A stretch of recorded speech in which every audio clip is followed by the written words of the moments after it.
Selamat datang di channel Sinau bareng Pak De Fajar dan Bude Mega.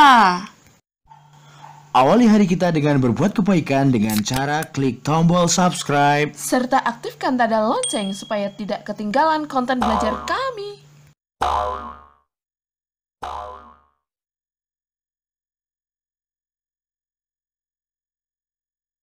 Assalamualaikum warahmatullahi wabarakatuh. Selamat pagi insan cendekia di seluruh Nusantara. Hari ini kita masih bersama dengan Pak De Fajar. Pada kesempatan kali ini kita akan belajar mengenai sistem pernafasan manusia.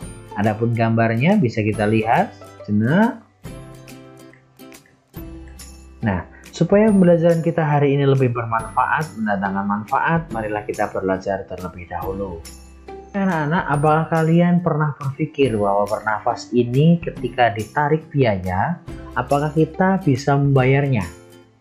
Tentu saja tidak. Itu adalah anugerah terindah, anugerah besar dari Allah Subhanahu wa Ta'ala, bahwa bernafas itu kita bisa menggunakannya secara gratis. Nah, organ pernafasan manusia anak-anak bisa kita lihat pada gambar berikut. Nah, ada poin A, B, C, D, E, sampai G. Untuk keterangannya bisa kalian pahami sendiri. Keterangan bisa kalian simak seperti berikut. Oke anak-anak, yang pertama adalah A, hidung. Di dalam hidung ini merupakan proses masuknya udara.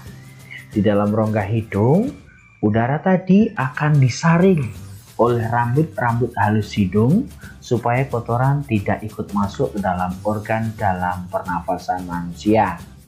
Yang kedua adalah faring. Faring merupakan persimpangan antara saluran pernafasan atau tenggorokan dan saluran pencernaan yang disebut kerongkongan. Yang ketiga adalah laring atau sering disebut pangkal tenggorokan. Laring atau tekak jakun terdapat di bagian belakang faring. Laring terdiri atas 9 susunan tulang rawan berbentuk kotak. Kemudian yang keempat adalah trakea atau batang tenggorokan.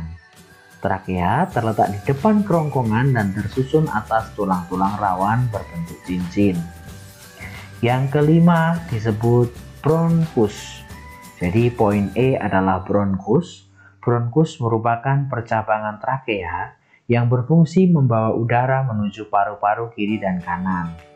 Cabang-cabang bronkus ini dinamakan bronkeolus. Untuk poin F yaitu paru-paru. Nah, anak-anak, dalam organ pernafasan manusia yang paling penting adalah di dalam paru-paru ini. Karena di dalam paru-paru ini ada organ yang namanya alveolus, yang berfungsi menjadi tempat pertukaran antara oksigen dan karbon dioksida.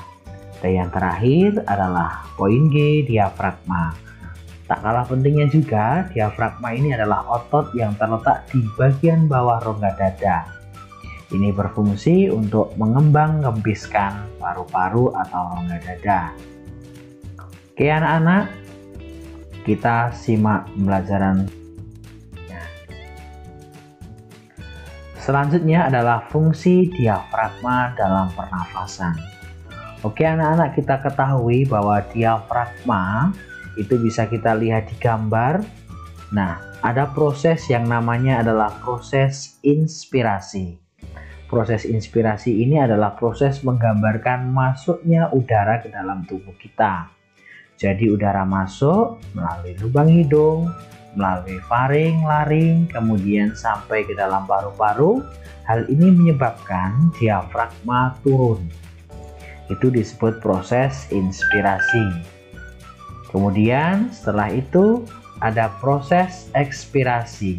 Proses ekspirasi ini adalah proses keluarnya udara atau keluarnya karbon dioksida dari dalam tubuh menuju luar. Nah, proses ini mengakibatkan diafragma naik sehingga udara terdorong keluar dari dalam tubuh. Itulah fungsi diafragma dalam pernafasan manusia. Selanjutnya anak-anak, tentunya dalam melakukan sebuah pernafasan, manusia juga terdapat gangguan-gangguan pada organ pernafasannya. Salah satunya organ gangguan pernafasan manusia diantaranya ada 3 faktor. Faktor penyebab gangguan pernafasan yang pertama adalah faktor fisik. Faktor fisik ini terjadi karena bawaan dari lahir anak-anak. Jadi bawaan dari lahir sudah memiliki cacat fisik. Yang kedua tentang faktor lingkungan. Faktor lingkungan ini entah dari polusi udara, entah lingkungan yang sehat, itu adalah faktor gangguan pada organ pernafasan manusia juga. Kemudian yang terakhir adalah faktor penyakit.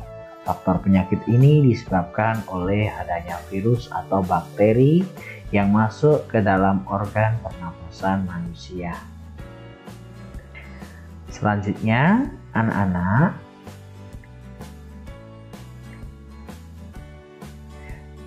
setelah ada gangguan tadi, terjadi penyakit pada organ pernafasan manusia. Ada banyak sekali penyakitnya.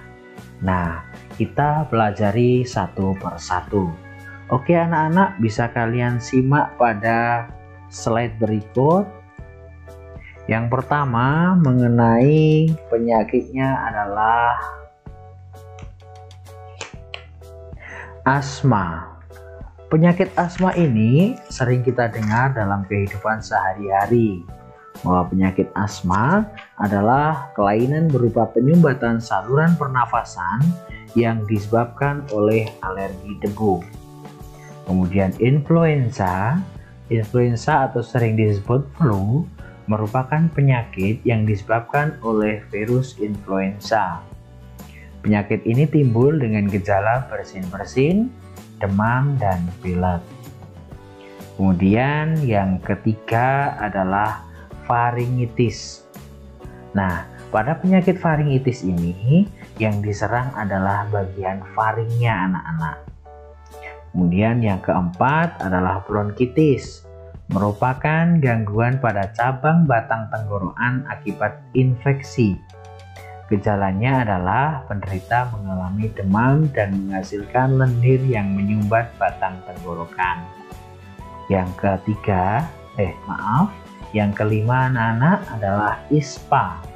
ISPA itu adalah singkatan dari infeksi saluran pernafasan akut.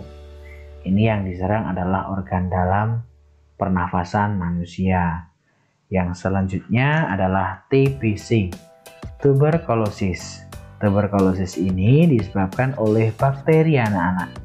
Nah, bakteri yang masuk ke dalam organ pernafasan manusia menimbulkan bintik-bintik pada dinding alveolus. Kemudian penyakit selanjutnya adalah pneumonia. Penyakit ini menyebabkan radang paru-paru yang disebabkan oleh bakteri Diplococcus pneumonia. Akibat peradangan alveolus dipenuhi oleh nanah dan lendir sehingga oksigen sulit berdifusi mencapai darah. Kemudian yang terakhir anak-anak yaitu adalah sinusitis. Sinusitis merupakan penyakit peradangan pada bagian atas rongga hidung atau sinus paranasalis. Penyakit sinusitis disebabkan oleh infeksi bakteri, jamur, virus, dan menurunnya kekebalan tubuh, flu, stres, kecanduan rokok, dan infeksi pada gigi. Itulah anak-anak, ada berapa itu tadi? 1, 2, 3, 4, 5, 6, 7, 8 penyakit pada organ pernafasan manusia. Supaya anak-anak tetap terjaga organ pernafasannya, maka anak-anak perlu menjaganya. Bagaimana sih cara menjaga organ pernafasan kita? Ada beberapa poin pokok. Yang pertama adalah makan makanan bergizi, berolahraga teratur, dan istirahat cukup. Poin kedua, tidak merokok, menggunakan masker, mengurangi makanan dan minuman dingin, dan menghindari bahan makanan yang mengandung bahan kimia. Kemudian yang ketiga, membersihkan organ hidung secara teratur, dan memeriksakan organ pernapasan secara teratur. Yang terakhir, banyak ventilasi di rumah, menjaga kebersihan lingkungan, menanam banyak tumbuhan, mencegah ruang lembab karena disukai virus dan bakteri. Nah, itulah anak-anak, bagaimana tadi sudah mendengar penjelasan dari Pak Fajar mengenai organ-organ pernafasan, kemudian mengenai gangguan-gangguannya dan faktor-faktornya, kemudian penyakit-penyakitnya yang bisa menyerang organ pernafasan manusia, dan yang terakhir adalah bagaimana sih cara merawat organ pernafasan manusia. Kalian sudah paham? Baik, kalau kalian sudah paham,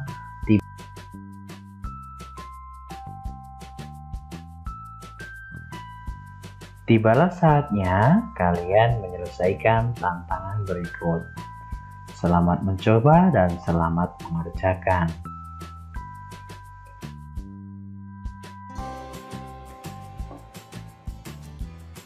Terima kasih telah menyimak pembelajaran dari Pak Fajar.